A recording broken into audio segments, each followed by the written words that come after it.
G'day guys, all of the above here from Nintendo Fan Forum. I'm back. Let's see what's going on in the world of Nintendo. So Nintendo recently announced that they're making a new iteration of the 3DS.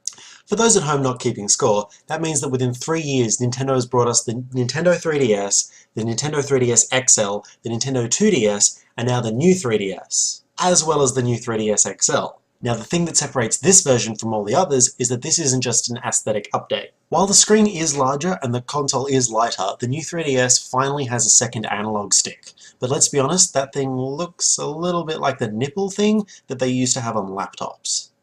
Now this is hopefully going to replace that chunky secondary analog stick add-on, but there's no word yet on if older games that use that control scheme will support this forward functionality.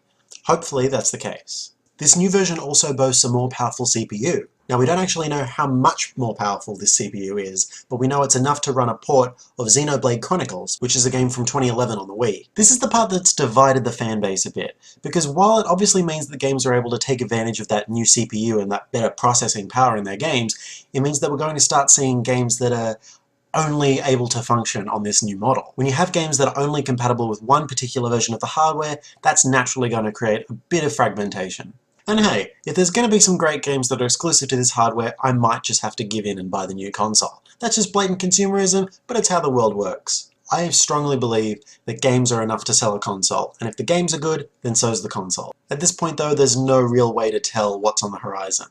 Anyway, back to the other features. Another selling point is the improved 3D effect. As you definitely already know, the original 3DS has Glasses 3 3D, which was undoubtedly cool when it released. Then we started to realize that we had to hold the 3DS in the right spot on your face so that the images wouldn't start crossing over, and it was a mess. Apparently though, that problem is now a thing of the past thanks to the new 3DS, which works from a lot wider range of an angle. And that's pretty cool, even if most 3DS owners don't actually use that 3D effect. On top of that, we got 2 extra buttons. Much like the old Wii Classic controller, 2 small buttons will be accompanying the existing L and R shoulder buttons on the console. I've never actually been a fan of that kind of button scheme and thought it was kind of awkward, but hopefully it's a different case with this design. Another feature is the addition of changeable faceplates. Remember how there's over 60 different variations of the 3DS because of those limited edition bundles? Well, Nintendo is allowing you to purchase swappable faceplate designs to keep your console looking fresh, which I think is actually kind of awesome because that means third-party companies can also produce their designs as well. The new 3DS has got some other features as well, such as a different stylus design. They've swapped the SD card for micro SD card functionality, but that's getting into the nitty-gritty of it.